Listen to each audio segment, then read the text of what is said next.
Am I the jerk if I move out of our apartment knowing my fiancé and his mom can't afford it without me? Posted by you/throwaway move away 129. Me, 29F, and my, maybe ex, fiancé, 27M, have been living together for about 1.5 years. My fiancé got his undergraduate degree, worked for a couple of years, and then decided to get an MBA, which is how he ended up in our city. We moved in together after he finished his MBA program. My fiancé is from the Midwest, and his mom has always wanted him to move back. When he told her he was staying here, she was heartbroken. I went to college and got my degree in a STEM field. After I graduated, I got a job with my current company and moved to the city where we currently live. It's a big international company with multiple locations in the US and abroad. I love my job, I like the company I work for, and the pay is pretty good. All in all, a pretty good deal. During COVID, my office shut down, and we all went remote. After COVID, they decided not to reopen this office, so I've been 100% work from home since early 2020. I currently make considerably more than him, mainly because I've been working for 7 years and I'm in tech. I had been living by myself in a 1-bedroom apartment and had my office set up in the living room since it was just me. When we moved in together, we decided to get a 2-bedroom apartment so I could use the extra room as an office. Because of this, I was paying 2/3 of the rent, and he paid 1/3. We split everything else 50-50. The problem started this past May. My fiancé's mom told him she wanted to move to our city to be closer to him. She asked if she could stay with us while she looked for a job and got settled. She's a teacher, so she figured she'd be able to get a teaching job pretty quickly. Because of that, I didn't really mind her staying with us, as I figured it would just be for a couple of months over the summer. Since I thought it would only be for a short time, I moved my office into a corner of our bedroom, and my fiancé bought a bed to put in the second bedroom. The problem is she never applied for any teaching positions and has been living with us for 6 months now. She and I have really been struggling with each other since she moved in. I can't make her understand that I work full-time. She constantly interrupts me while I'm working, which is bad enough, but she even interrupts when I'm on Teams calls. She always asks me to take her places because she doesn't like to drive in our city. She has pretty outdated views on gender roles and constantly gives me a hard time for not doing more around the house and for making my fiancé help with chores, do his own laundry, etc. The constant criticism and insults are really wearing me down. And I hate having my office shoved in a corner of the bedroom. Back in September, I told my fiancé that since it looks like his mom is going to stay a while, we should split the rent 3 ways. He told me she can't afford that since she has to conserve money until she gets a job. I told him I wasn't happy paying extra for a bedroom I can't use, so he finally agreed to a 50-50 split. I can afford to pay the extra, but I hate the idea of funding her lifestyle. Every time I complain about her or the situation, he says he agrees but doesn't know what to do because he can't kick out his mom. And he won't talk to her about the way she treats me or how she behaves. When I ask what the long-term plan is, he just says he doesn't know. I've thought about giving him an ultimatum to tell her she has to leave, but I think he'd just end up resenting me for essentially putting his mom on the street. One of my girlfriends is losing her roommate at the end of February. Our lease renews on June 1st. I'm very strongly considering moving out of our current apartment and moving in with her. I can afford to pay my part of the rent on our current apartment, and also half the rent at my friend's apartment. It's not ideal, but I'm not a big spender, so it's doable. The issue is, if he and his mom aren't able to pay 1/3 of the rent each, there's no way they could cover the whole thing on their own. But I can't live like this anymore, so I'm pretty sure this is what I'll do.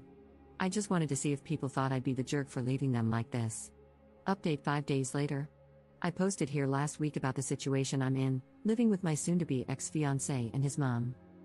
I started off trying to reply to everyone's comments and keep up, but honestly, I just got completely overwhelmed with all the responses.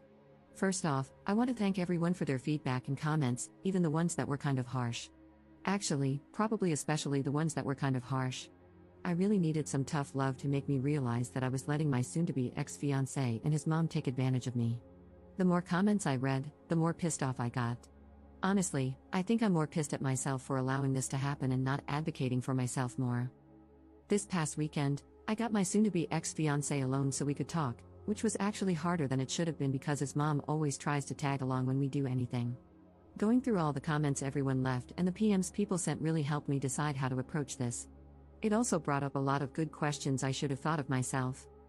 Back to the discussion with my ex, I wanted to give him one more chance to pick us over his mom, not because I thought he would, but because I just wanted to be able to tell myself I gave him the opportunity. I explained again how unhappy I am with the situation, how it's affecting my work because of her constant interruptions, and how uncomfortable and unhappy I am being forced to work out of a corner in our bedroom. I reminded him that until a few months ago, I was paying the majority of the rent, and since I make so much more than him, it's really my salary that keeps us all afloat. I also brought up, again, the way she treats me and talks to me. And he replied the same way he always has. He agrees it's not right how she acts and that it's really uncomfortable for all of us. WTF, I don't care if she's uncomfortable. Previously, I would have dropped it there. But this time, I told him how angry and disappointed I was that he let me pay for 2/3 of the rent when she first moved in and how unfair it is that I'm still paying for half when there are 3 people living there and she is the only one with her own bedroom. His response was the same: she has to conserve money since she doesn't have any income currently. Which brought up the question, where did all her money go when she moved? What money does she use for incidentals? Evidently, when she got divorced, she asked for the divorce after my ex went off to college. It doesn't sound like her husband/ex's dad wanted the divorce. His dad bought her out of the equity in their house. My ex had no idea how much that was or how much is left. But until she moved here, she was working full-time as a teacher and living in a small apartment, so she shouldn't have had to tap into the divorce settlement money much. Other than that, my ex didn't have much insight into her finances beyond what she told him, that she has to conserve money. I told him straight up that I'm moving out before the end of the month. And from now on, I'm only paying 25%, as some commenters pointed out. She has a whole bedroom while I have to share with a man-child, so she should be paying twice as much. After I move out, I'm not paying for anything else, no utilities, no food, nothing other than rent. I have a pretty good idea of what his finances are like, and if he has to pay 75% of the rent all by himself, it's going to take a huge chunk of his net income. After he pays utilities and buys groceries, there won't be anything left for incidentals. Rent was due on the 1st, but it's not late until after the 5th, so he has 2 days to come up with the money. If he doesn't and I end up covering it, I'll reduce the amount I pay in future months. The only reason I'm going to keep paying any of the rent is that even after I move out, I'm still on the hook. I talked to the leasing office, and they explained that since my ex and I signed a single rental agreement together, i.e., one contract we both signed rather than 2 separate contracts, we are both responsible for the rent. They don't care who actually pays, as long as it gets paid. The only alternative would be if he agrees to sign a new lease by himself, or together with his mom. But in all likelihood, he wouldn't be able to pass the credit check on his own, so I'm kind of stuck. I don't think he'll do anything stupid, though, because he's going to need to find somewhere to live after this, and a collection on his credit report wouldn't be good. I also told him that I'm going to find someplace else to work during the day until I move so she can't bother me. My friend, whom I'm moving in with, said I could work at her place during the day since she and her current roommate have in-person 9 to 5s. I took her up on that for now.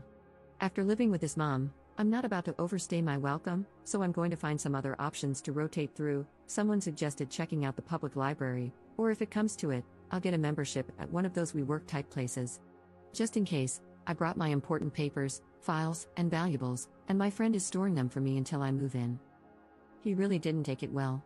The surprising thing to me is that he was actually shocked by everything. He seemed genuinely surprised that I wasn't prioritizing his mom. I really got the feeling that he sincerely believed I wanted to take care of her as much as him. He kept saying stuff like, "What about my mom? What am I going to tell her? That's just how she is, but we still need to help her," etc. He asked about our relationship and the engagement. I told him that after I move out, I need some space from him. In a few months, once we've both had time and space to process what happened, if we both agree, we can talk about the relationship. But he'd have to prove that he's going to have my back going forward and will set boundaries with his mom. I told him that just to avoid more drama, but I don't see a future where we're together. I told him he needs to tell his mom because she's not my responsibility or problem, and she'll know something's up when I start moving my stuff out. He hasn't told her what's going on yet, but this weekend, I'm going to start moving things, so he doesn't have much time. My friend's current roommate starts a new job in another state on the 3rd, so realistically, I can probably move in 2 to 3 weeks, depending on when she actually leaves. I don't expect him to do anything bad, other than sulk and complain, but if he does do something stupid or doesn't pay his part of the rent, the ace up my sleeve is that I'll tell the leasing office his mom moved in, which is prohibited in the lease. Honestly, getting evicted would solve a lot of my problems right now, so it's a pretty valid threat, I think. Now that I've mentally and emotionally separated myself from him and his mom, I'm actually looking forward to her reaction when he tells her what's going on. If it gets too ugly, I'll find a cheap Airbnb or hotel or something. I've had some friends, including the one I'm moving in with, offer to let me couch surf for a few weeks, but I just can't do that to someone else. So, that's it. I'm leaving, and I really don't care how that affects them. Relevant comments. Commenter. The thing about him sincerely believing you wanted to take care of mom is pretty standard when someone has an enmeshed relationship with their parent. When you think of a romantic partnership, you think of two people working together to build a life for themselves. When the enmeshed person thinks of a partnership, he thinks of having someone with whom to share the burden of his enmeshed relationship. And the truly sad thing is that he probably cannot perceive how skewed his perspective is. His normal meter didn't break, it never worked in the first place. It's sitting in the back of a closet, buried under a bunch of old coats. Ops response. I mean, that explains a lot. But honestly, that is just so effing sad. That's essentially saying he's broken but doesn't even know he's broken. So he'll just go from relationship to relationship, never really understanding why women keep leaving him. Absent his mom, he's really a great guy, but nobody will ever want to stay with him if his mom is always going to come first. Commenter 2. You already let her stay well past the agreed upon time, and they should be grateful for that instead of being mad that you're finally putting your foot down. Did they honestly have no other plan? Was this supposed to continue indefinitely? They're about to get a rude awakening, but it's no less than they deserve. Ops response. That is a great question. I have no idea what the long-term plan was. Every time I brought it up with my ex, he would say things like, we'll have to make sure she applies for next school year, but he would never talk to her to tell her that. Plus, even if she does get a job for next school year, that isn't until September. And realistically, it would be another month before she starts getting a paycheck. There is no way I'd stay in this situation for another 8 months, I would end up in prison. Commenter 3. To clarify, she has enough money from the divorce settlement for her own personal expenses but won't even pay her share of the rent? Ops response. That is exactly how I interpreted what he said. I don't know what her grand plan was. She's in her mid to late 50s, I think. So if she was planning to mooch off me and her son until she could officially retire, it would be another 5 to 10 years. I don't know how she expected that to happen.